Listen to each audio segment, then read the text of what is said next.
Transmission start. Welcome to Where Did the Road Go? Join us as we wander off the path and explore lost history, consciousness, the paranormal, unexplained mysteries, alternative thought, and much more. We are present on the web at wheredidtheroadgo.com. Now here is your host, Soraya. So this is a show I didn't actually want to do. And there's going to be a little redundancy here in the introduction before we get to the conversation. Something really got under my skin a month or so ago. I don't remember exactly when it was. And I see it happen again and again, and I finally figured I'm in sort of a position where I was in the middle of a lot of this stuff to some degree. I am someone who has read all of Steph YounG's books. I'm someone who has read all of David Paulides' books. I've talked to both of them for long periods of time. I understood how these misunderstandings came to be, and I tried to clarify them as much as I could. And although both Steph and David have not commented about any of this stuff anymore, it's been dropped.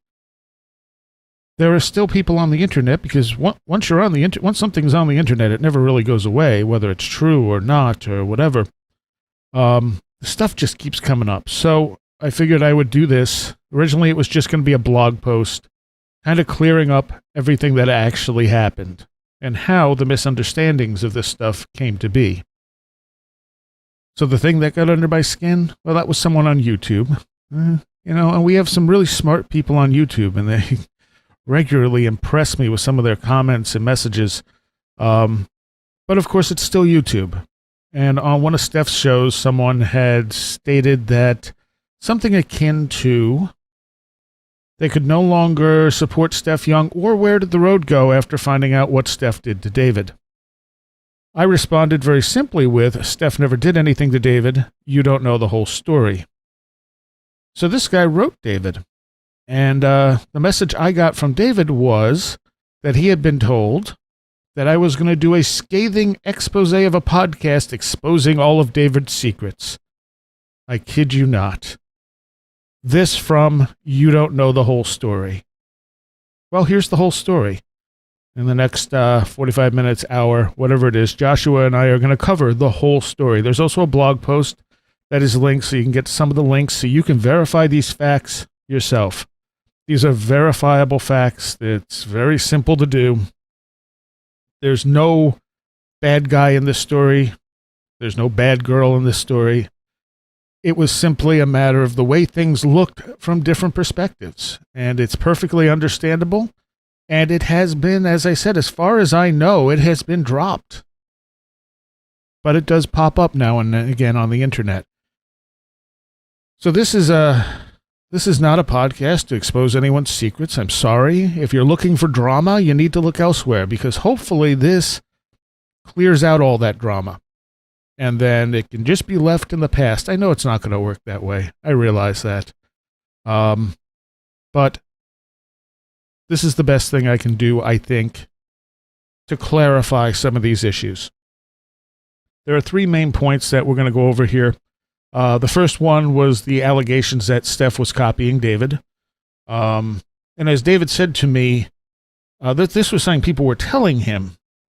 And I showed him, or I talked to him, when I talked to him, I went over the list of stuff that Steph and I had talked about from her previous book. And he responded with, well, that doesn't sound anything like what I cover, because Steph's covering paranormal stuff. She's covering conspiracies. She's covering just really out there stuff.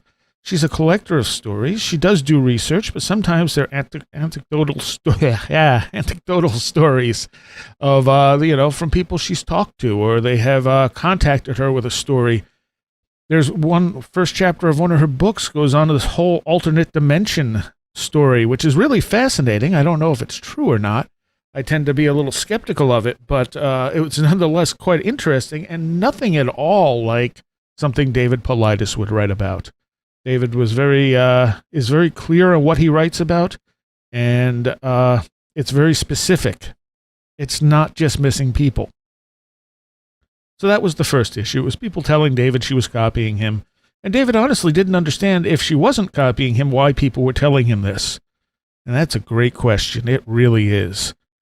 And I'll use the term, these people were clearly cognitively impaired. And they heard missing people and thought, oh, David does missing people. She must be copying him. All right, we'll get into detail on that.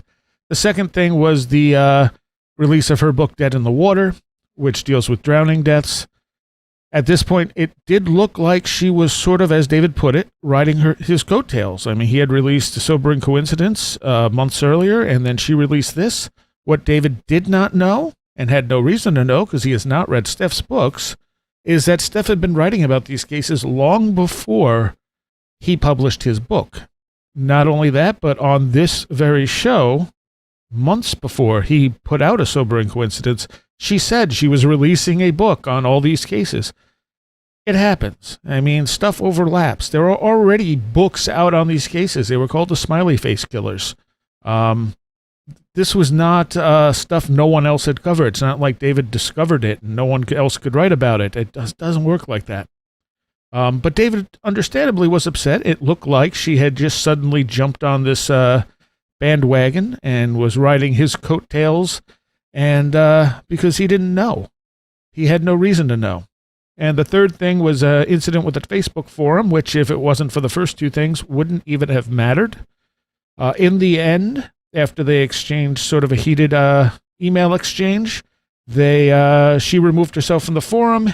He removed all his posts about her, and that was the end of it. It was done. And that's where it should stay. So please, listen to what we're talking about here. This is unnecessary drama.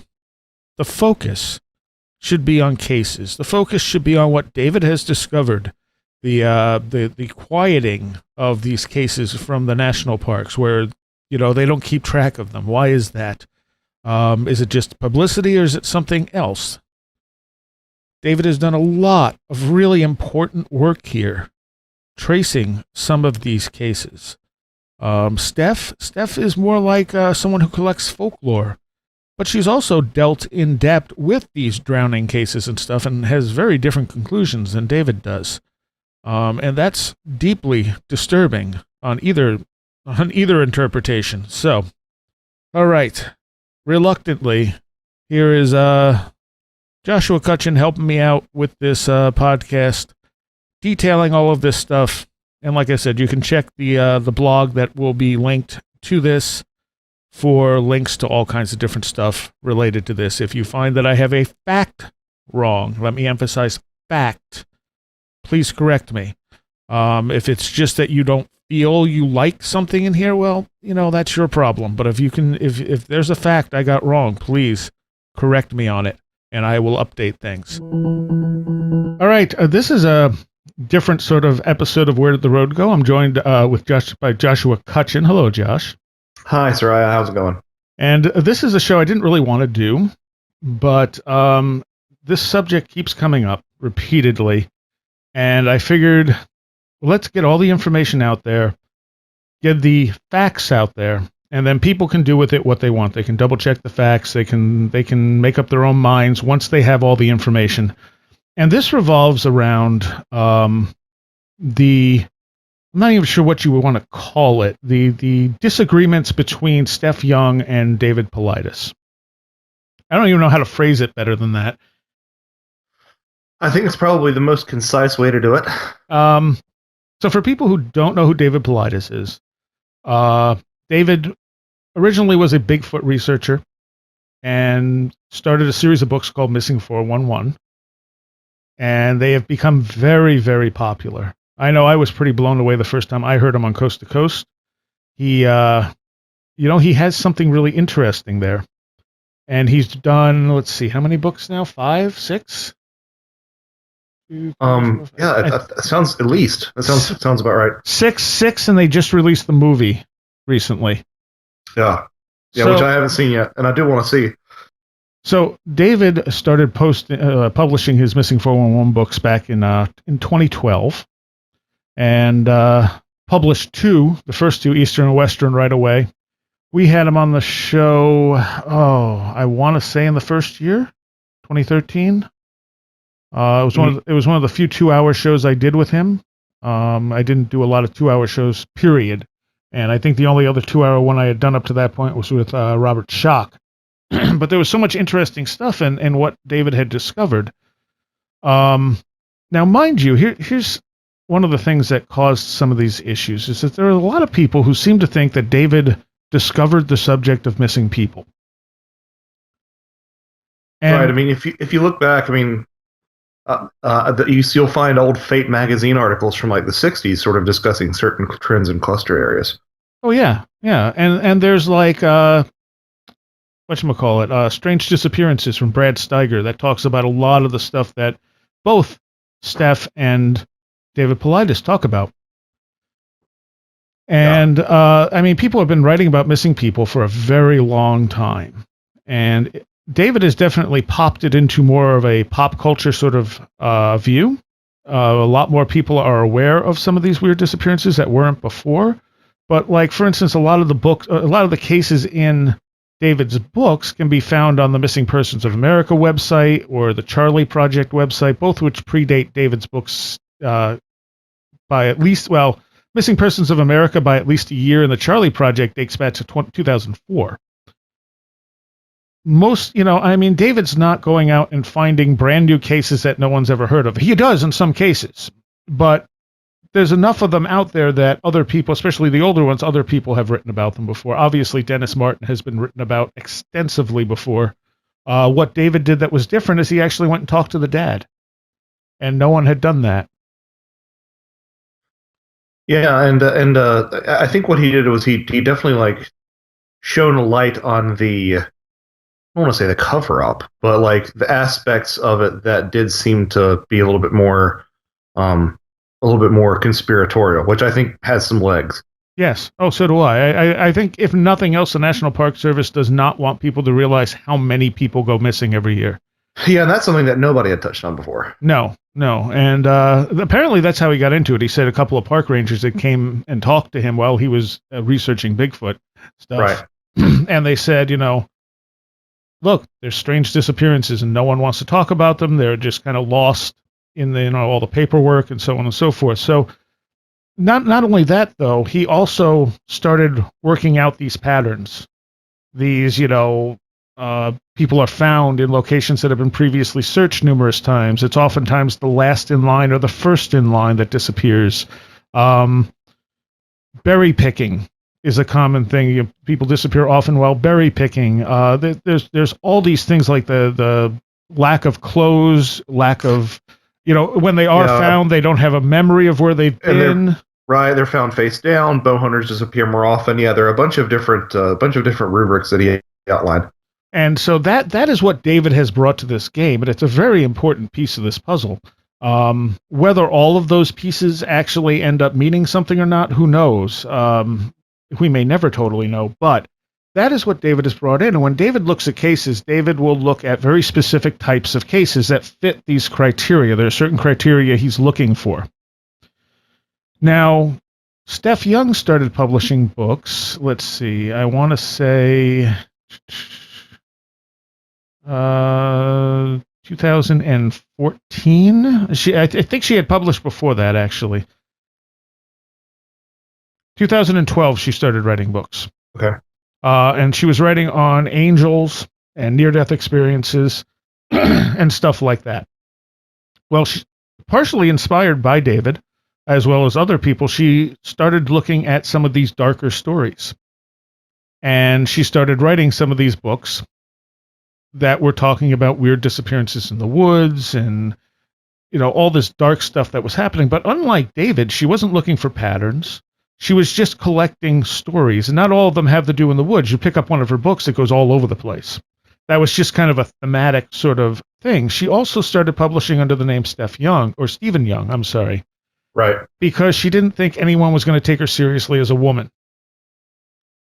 And that may sound ridiculous to people, but it is totally a thing. Oh, it's totally a thing. Especially, I think there are some aspects of unexplained research that are better about it than others. Like I think that it's almost an even playing field in like ghost research. But Yeah. in ufology and Bigfoot study, or even cryptozoology, it's definitely a thing. And there's no, I mean, there's plenty of people who write under pen names. So, people have thought, well, that's weird. Why isn't she writing under her own name? Well, that's why. And she never planned on doing interviews or promoting her Yeah. stuff at all. Well, especially if you're not sure if you're not sure if writing about Fortiana is going to take off, it's kind of advisable to do that. Like I thought about doing that because what happens is your name gets out there attached to something that, let's face it, folks, most of the world out there views as, crazy people stuff. Yeah. Oh, yeah. And you don't want that labeled under your real name in many cases. Plus, when you're a woman, too, you want to kind of, I would think, protect your identity a little bit. Also true. Because there are some very creepy people out there who get obsessed. And if actually her first book on this stuff was in early 2014, it was Mysterious Things in the Woods. Yeah. And if you look on any of her interviews on Where Did the Road Go on the YouTube, you can see some of the creepy comments people have left about her. So if you wonder why she's not writing under her real name, that's a part of it as well. She changed it to Steph YounG recently, I think officially on Amazon, because that's, she's been on so many shows and stuff at this point. It's just confusing to have it under Steven. But she was actually contacted by Coast to Coast to go on. And that was the first time anyone really heard of her. It's like, I think they were looking for more stuff like David Paulides' work. And they saw her books and asked her to come on. And then they were thoroughly confused that she was a she and not a he. And I had a bunch of people refer me to that interview and say, oh, you should talk to this woman. She has some really interesting stuff. So I contacted her. She was already a fan of the show, which was awesome. And I had her on, I don't know, 2014 maybe? Somewhere in there. You can check all this stuff if you go through the Where the Road Go page. But the thing is, and here's where a lot of this stuff gets confused with people. Steph does not write about the stuff David Paulides writes about. I, at some point, was talking to David, and he asked why I had her on if she was just covering the same stuff he was. And I gave him the list of everything Steph and I talked about on the previous show, and he went quiet for a minute, went, that doesn't sound like anything I talk about. I'm like, I know, it's completely different stuff.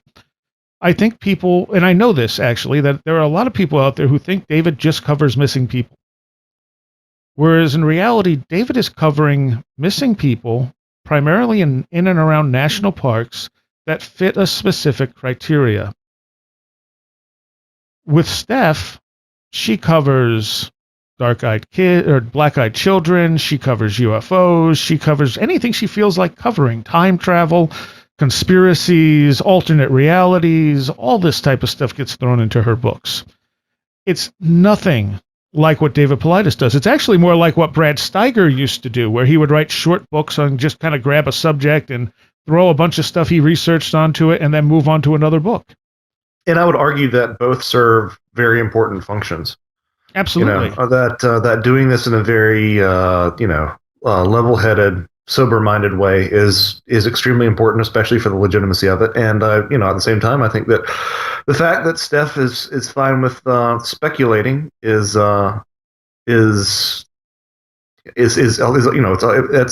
that's another thing that like we all kind of want to hear too. Yes.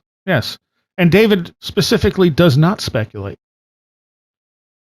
Right. He will not go out there and tell you what he thinks it is, even if he does have something in his head. And I think initially he did think it was Bigfoot.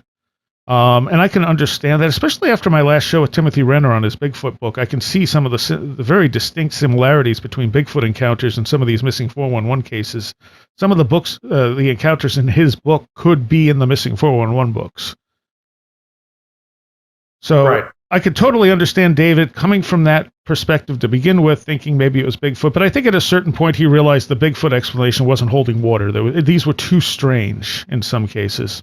And I'm sure, if we could somehow figure out what happened in every one of these cases, I would say probably more than 50% of them are going to have prosaic explanations that they just look weird on paper. Yeah. Nonetheless, they do look weird on paper, and some of them are going to end up puzzling. I mean, there's no easy way to explain some of these things. Now, what happened, what started all of this, is there were people telling David that she was copying him. And David had no idea who she was. This was some unknown woman that suddenly he's being told is copying his work when she wasn't. And I'm going to label these people the cognitively impaired people.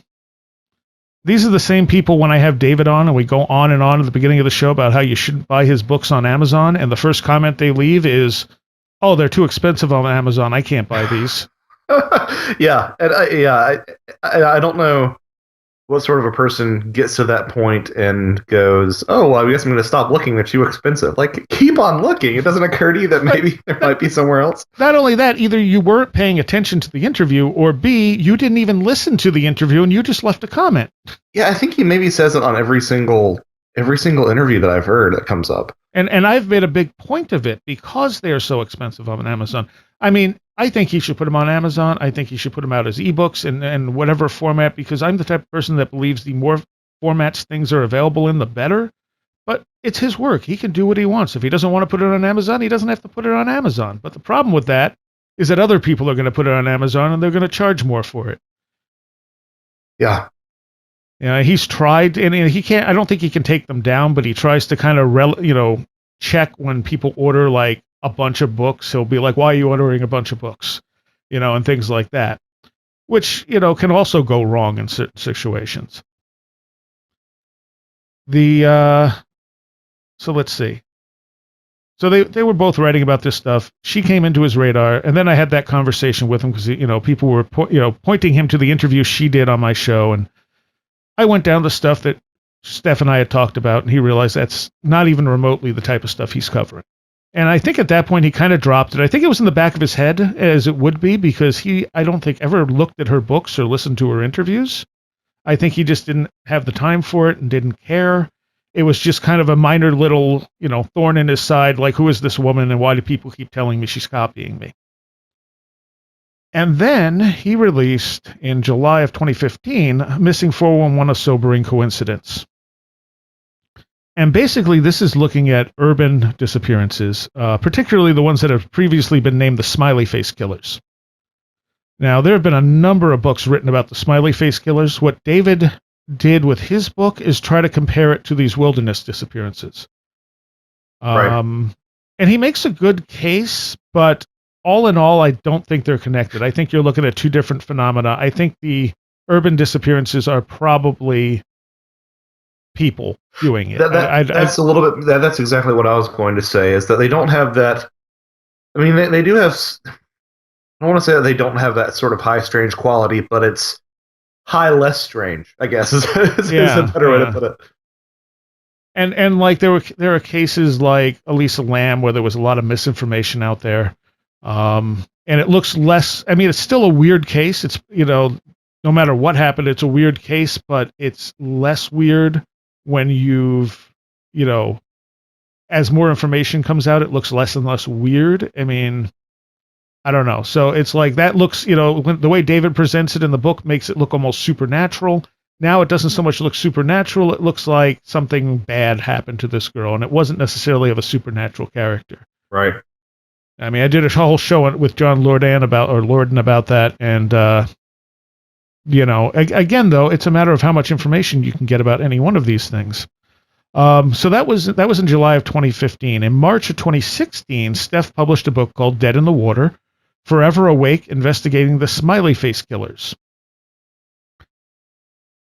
Similar cases, because they're both the Smiley Face Killers.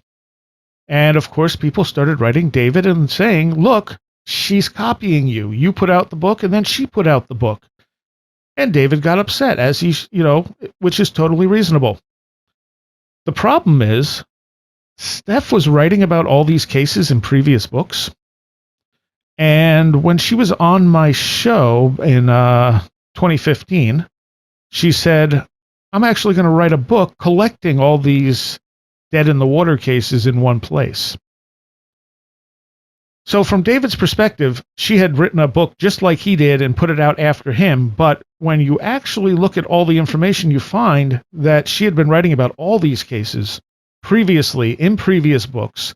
and had declared her intent to write this book publicly before David wrote his book and before anyone knew David was even looking at this stuff, because David had said repeatedly he was never going to look at urban disappearances. Right.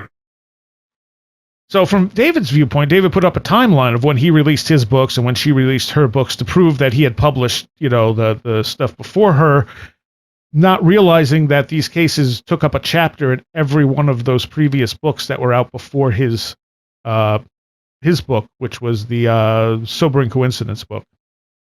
Right. So from his viewpoint, she was copying him, and here was more evidence. So now this little thorn in the side seemed like a bigger deal. And I had talked to him about it, and I actually sent him a list of all the cases she covered, and she covered quite a few more than he did, actually, over the course of her writings, which ones appeared in which books, and et cetera, et cetera. And I pointed him to the interview she did where she said she was going to write this book before he ever published his book.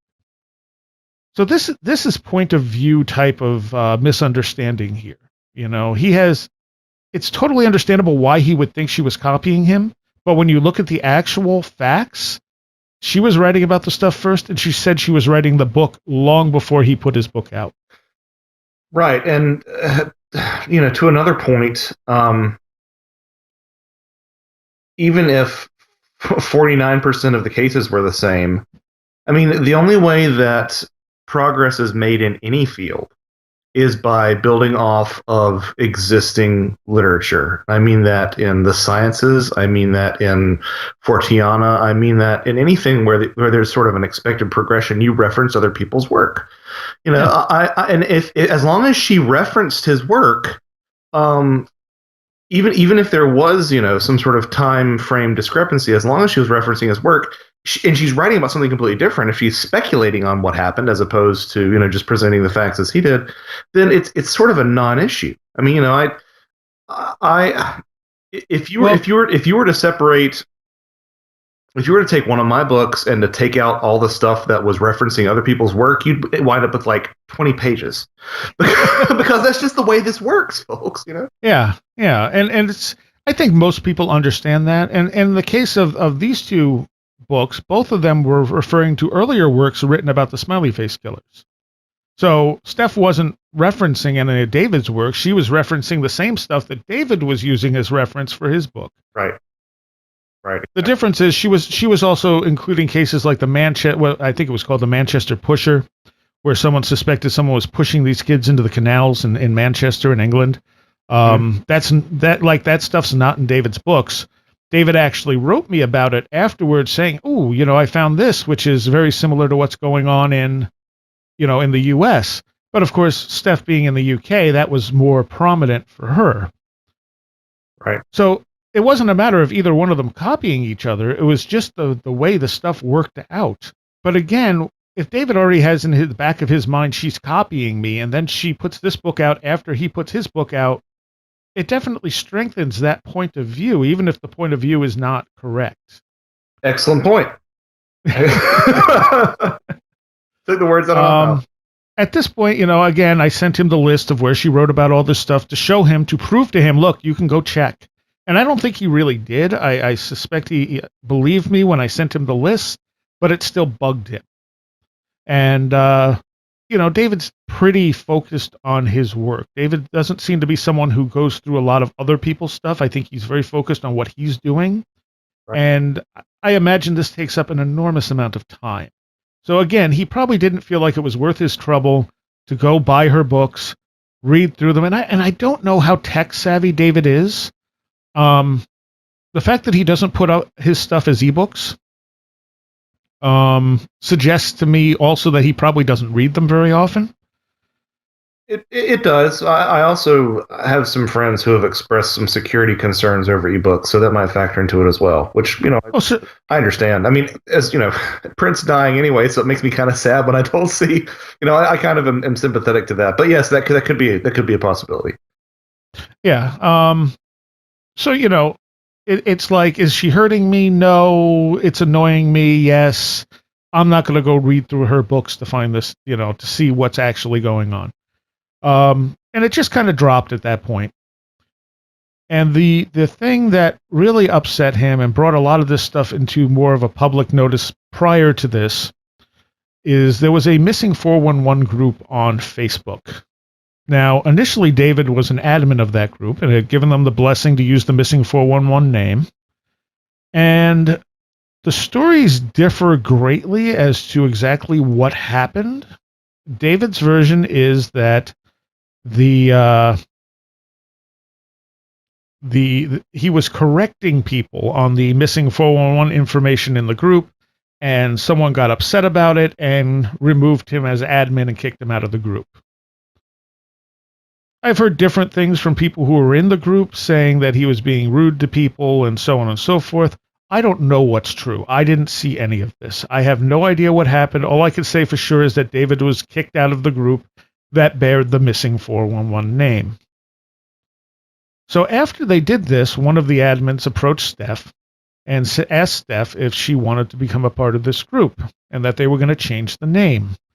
Steph said no, apparently. Steph, for anyone who follows her, it should be plainly obvious, Steph does not spend a lot of time on Facebook. Steph does not like technology. Steph does not own a smartphone. She doesn't want what Steph wants to do is write books. That is what she got into this for. That is what she likes doing. She likes researching stuff and writing books. She did not want to be part of a forum, and they told her, you don't have to do anything. If you want, you can, but if you don't, we would just like to have you in there. You can, drop messages when you have new books out and stuff like that. And she said, okay. And apparently nothing happened for a while. And then they added her as an admin to the group, and someone, wrote a message tagging her and thanking her, for being part of the group, and she thanked them for welcoming her in. And then she popped up a thing about one of her books because it was free on Amazon at the time. She's like, oh, if you haven't read my stuff, you can check it out here. Here was the problem, though. The group was still the Missing 411 Forum. They had never changed the name. So here's a group that David was kicked out of that now Steph was promoting her books in that bared his name. Yeah, and I think that he should be able, I'm surprised that he has he copyrighted he certainly has copyrighted Missing 411 by this point, right? I don't know. Can he? Because it's kind of, I don't know if it's an easy to copyright term. Well, 411 used to be directory assistance, right? So I would. Yeah, I think it means missing information. Yeah. Oh, okay. Well, if it existed beforehand, then maybe he can't. But I dare say that he should have creative control over anything in this field titled Missing 411. If not from a legal standpoint, then just from just a decency standpoint, an ethical standpoint, he should have control over that. He totally should. Right, because his name is pretty much, if you hear the phrase Missing 411, you think David Paulides. Right. And so that was kind of Steph's misstep there by posting before they changed the name. And they did change the name very shortly afterwards. But she had, when she saw the uproar and how upset David was about it, she removed herself from the group. She apologized. But then David's legions of fans started attacking her and leaving her 1-star reviews on Amazon, even though they hadn't read the books, accusing her of plagiarism and all this other stuff. In the end, the two of them worked this out. David removed his posts about her. Steph, said, basically they agreed to leave each other alone, from what I understand, which is how it should be, really. A bunch of people have said, oh, you should have them both on a show together. I can guarantee you that will never happen. But here's the other thing about Steph posting in that forum. If it had been anyone but Steph doing the exact same thing, David wouldn't have noticed or cared.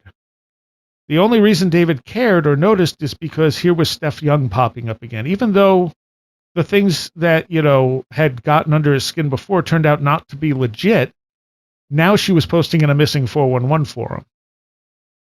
Right. But if you went into that forum and posted about your books, he wouldn't have been upset about it. If, someone else writing about missing people posted, he wouldn't have cared. It's the fact that it was Steph YounG who did it.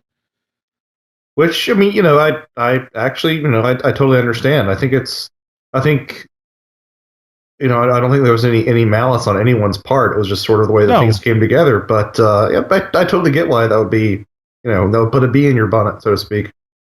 Yeah, exactly. And so the thing is, people keep bringing this stuff up, and that's why I did this show. That is the basic story. I'm going to put up a blog linking to all the stuff so you can see all the stuff that exists online anyway. So you can see everything as it played out. You can check out Steph's books. I've read all of David's books and all of Steph's books. I can absolutely guarantee that Steph is not in any way, shape, or form copying David in any aspect. The only place where their stuff overlaps is in the drowning cases, which aren't really drowning cases. And with those, they are both drawing from other sources, and they both cite those other sources, and they're the same sources because neither of them are the first people to write about this stuff. Not to mention, neither of them are the first person to write about weird things in the woods or missing people or any of that stuff. It's just what's happened with David, I think, is that David's popularity is so big that he, and it's not that anything David's done wrong. It's that he has this sort of pop culture support.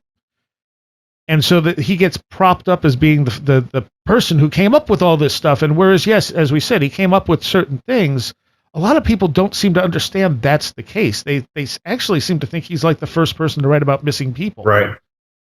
And if I could sort of speak to something that has really bothered me in a pretty profound way. And this has nothing to do with David and everything to do with some rabid followers. There is nothing in my mind more intellectually dishonest than to hear than to just take on face value that someone has plagiarized someone else's work and then to go over to their Amazon page and slap a 1-star review on their book saying this is plagiarism. Unless you have purchased that product, unless you have used that service in the case of something like Yelp, you have zero right to do that. Zero right. And I will take a firm stance on that every single time.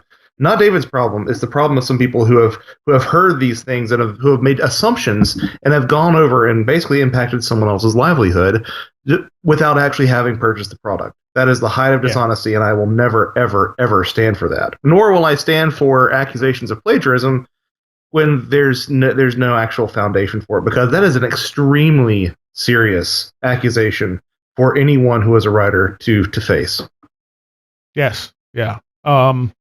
And I don't know that David ever accused Steph of plagiarism. I don't think he ever did. Right. In conversations with me, he always said she was copying what I'm doing. Well, and to be clear, I never said that he did, but there have been some people who have. Yes. Some fans and such, and that's just it. That it makes me physically ill to hear about that. There was a comment left on one of Steph's interviews on YouTube with this show where the woman said, "Oh, this woman can't even speak, and she's plagiarizing David Paulides' work word for word." And I read that, and of course, nothing in the interview was anything that David's ever even remotely covered. And so instead of deleting it, I responded and said, "Great, really? She's plagiarizing David Paulides. Could you please show me where in David's books David has written about any of this stuff or even talked about it in interviews?" And of course, there was no response because he hadn't, and she had no idea what she was talking about. She was just a huge fan of David Paulides and thought she was doing him a favor by attacking Steph YounG. Right. It's sort of a sycophantic sort of behavior. And it's unfortunate that some people behave like that. They don't think for themselves. They don't say, "Oh, she's copying him. Well, let me take a look at her books and see, or listen to the interview." Instead, they just spew this nonsense. And these are the people I consider cognitively impaired. Well, and they're the they're the real offenders here, in my opinion. Yeah. Yes, yeah, and they're the ones who started it because David said numerous people had said she's copying me. Okay, so David's not saying that. David's trying to understand what's going on, and probably, like I said, either didn't have didn't care enough to pick up her books, or didn't want to buy a bunch of ebooks, and didn't want to support somebody who may have been copying. And who knows what reason he had, but I'm fairly certain he's never read any of her stuff. The most recent incident with this that I can remember on one of Steph's shows. Someone had commented that he really liked Steph YounG, but he could no longer listen to her after finding out what she did to David. And so I said to him, look, I don't think you know what you're talking about. And we went back and forth a little bit. And apparently he then wrote David. And I'm not entirely sure what David said to him, but he came up with some old archive post somewhere on the web that listed the timeline of when David released stuff and when Steph released stuff that we talked about earlier. And he posted that, and I was like, okay. And then David contacted me, and he said, somebody just wrote me and told me you're going to do a show exposing all my secrets. Okay. And I read that and went, it's got to be this guy, because this is the only person I have interacted with involving, David Paulides. I wrote David back and I said, what secrets do those be, Dave? Like, I have no idea what this person is talking about. And I told him I was going to do a blog post and possibly, a thing on this, just getting some of the facts out. And, and he said, okay, all right, thanks for the support and all, and I was just like, but I'm going, okay. So I told the guy he doesn't have all the information, and he somehow twisted that into, I'm going to do a show exposing all of David Paulides' secrets. I don't have any. I'm sorry. I don't know what I would expose. I mean, David and I mean, sure, there were times we talked off air, and that stuff, not being on air would never be, publicly put out there by me, because I don't do things like that. Unless I had to defend myself in some way, I would never post anything like that.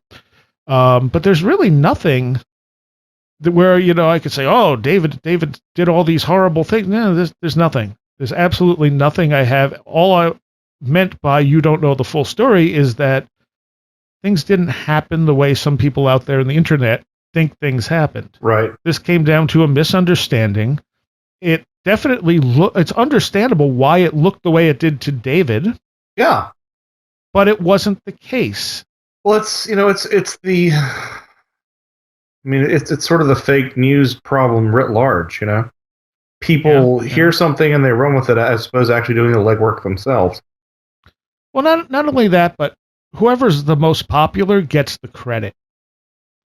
And that's not because of the people themselves, but it's the fans that tend to do this. Like, if you look up Metallica's Enter Sandman and you look up Excel's Tapping into the Emotional Void, Metallica took that almost note from Excel. It's one of their biggest songs, and they didn't even really write it. Now, I'm not saying that Metallica said, let's copy this Excel song. They were fans of Excel. They probably didn't realize they did it. But there are videos up that compare the two songs side by side, and it's frightening how exact those songs are musically. There are cases with Led Zeppelin. What song is it with Led Zeppelin? Do you know? Is it Stairway to Heaven they're being sued over? Yeah, every now and then, Stairway to Heaven crops up as something that has supposedly plagiarized someone else. It's kind of funny. You'd think being a musician, I'd be a little bit more sensitive to accusations of plagiarism in music, but it's not really the case for me that much. I'm a little bit more sympathetic to people having things that are similar, melodically, because if the feel is different, if the groove is different, if sort of instrumentation is different, I feel like it sort of mitigates a lot of that. Because at the end of the day, you only have 12 tones to work with. And that's true. And like, Excel never sued Metallica over it or anything. Right. But if you ask anyone and you said, oh, this song sounds just like an Excel song, people are going to assume, well, Excel copied Metallica because Metallica, the bigger band. Right.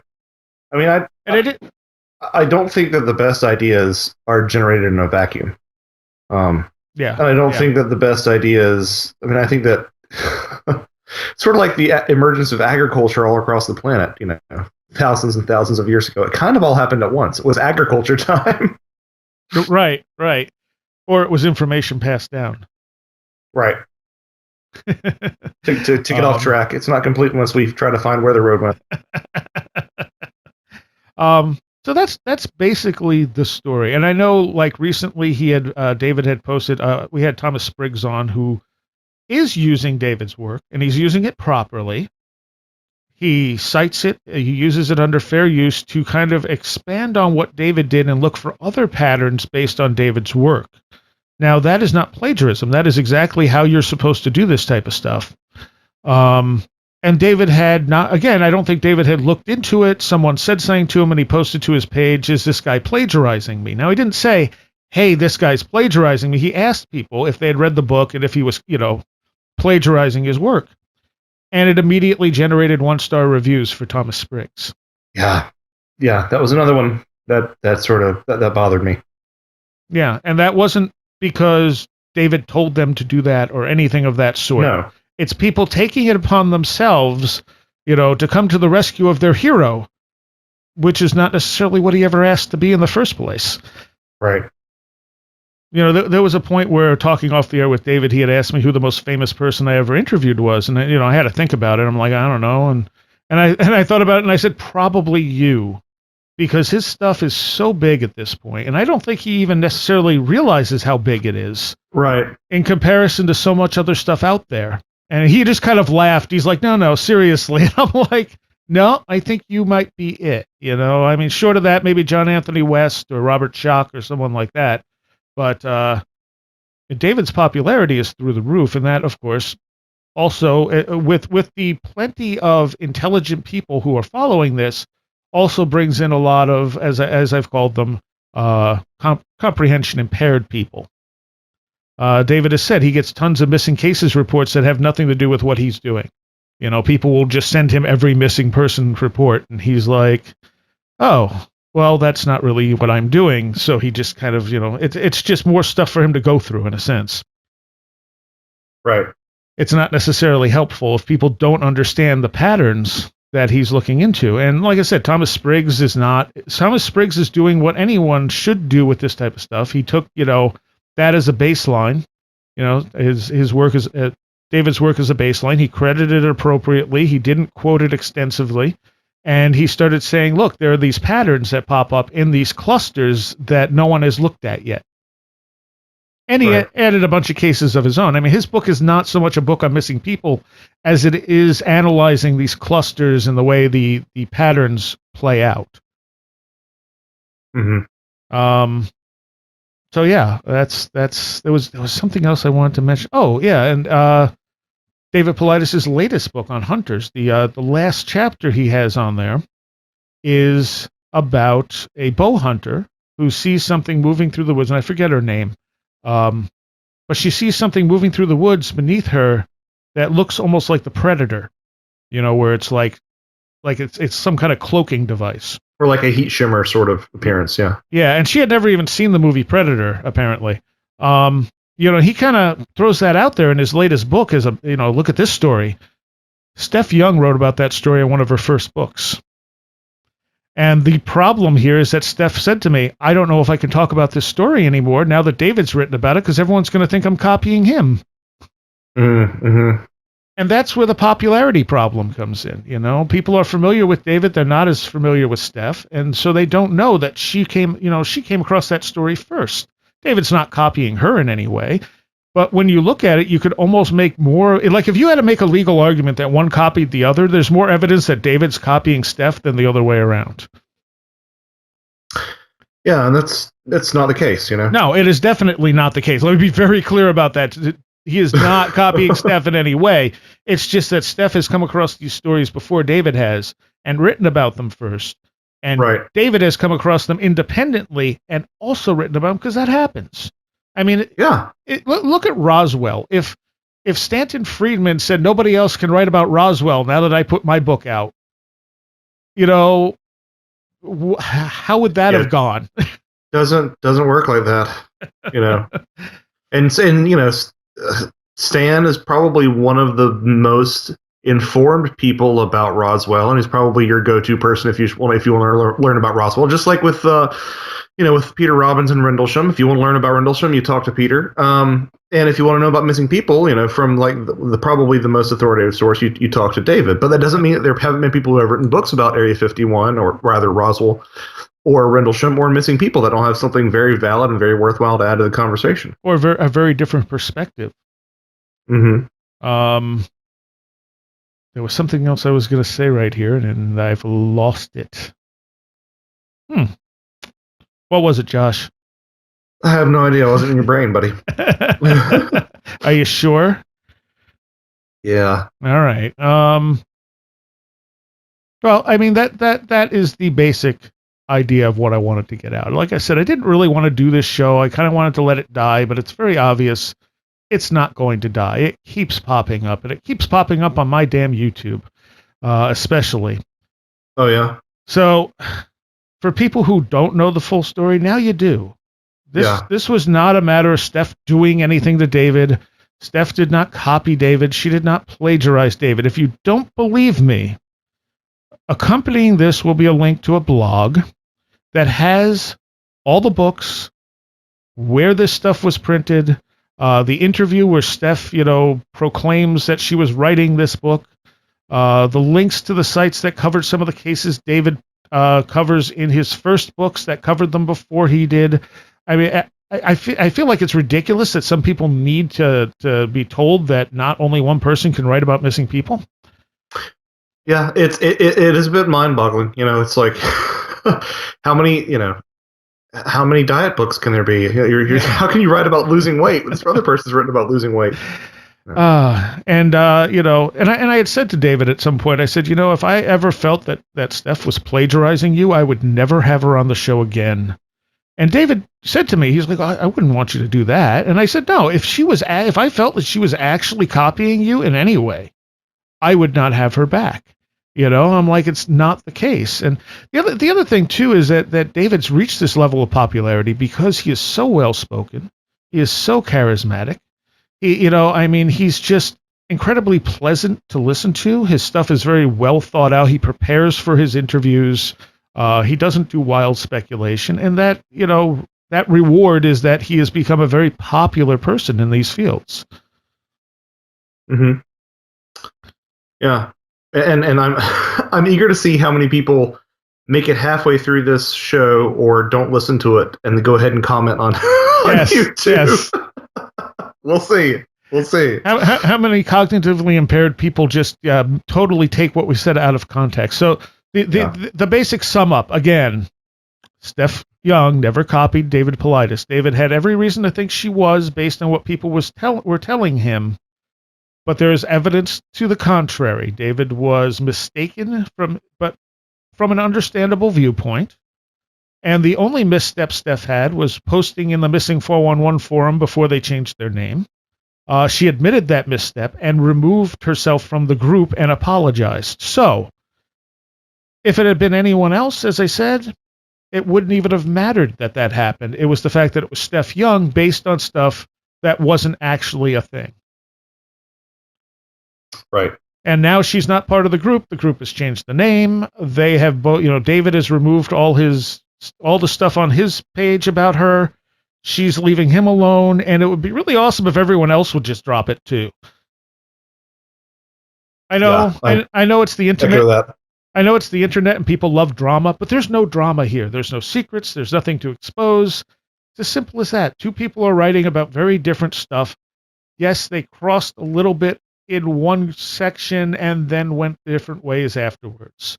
That happens. It's not a huge swimming pool that we're playing in, folks. And not only that, but their view of the stuff was very different. I mean, there's a lot of different stories in the two drowning books, and of course David is trying to link it to wilderness disappearances, and Steph is leaning toward some kind of more of a conspiratorial human element. Right. So very different even in the takes on that stuff. And Steph has no problem throwing out every bit of speculation onto her book. She takes everyone's ideas and just presents them there for people to decide on their own. Whereas David does the opposite. David doesn't want to push any idea. He's just saying, here are the facts, look them over. Maybe someday we can figure this out. Yep, well put. All right. Anything else you think we should address? I think that covers a lot of it. And I think that we've made ourselves abundantly clear on all this. So I hope so. Hopefully people will take our meaning the way we mean it. I hope so. And for the record, I very much like David Paulides, and I very much like Steph YounG. And there shouldn't be an issue here. And I will tag that blog post so people can go check and double check what I've said in this conversation as much as they can, as far as like where stuff was published first, et cetera, et cetera. All right. Thank you, Josh. You're very welcome.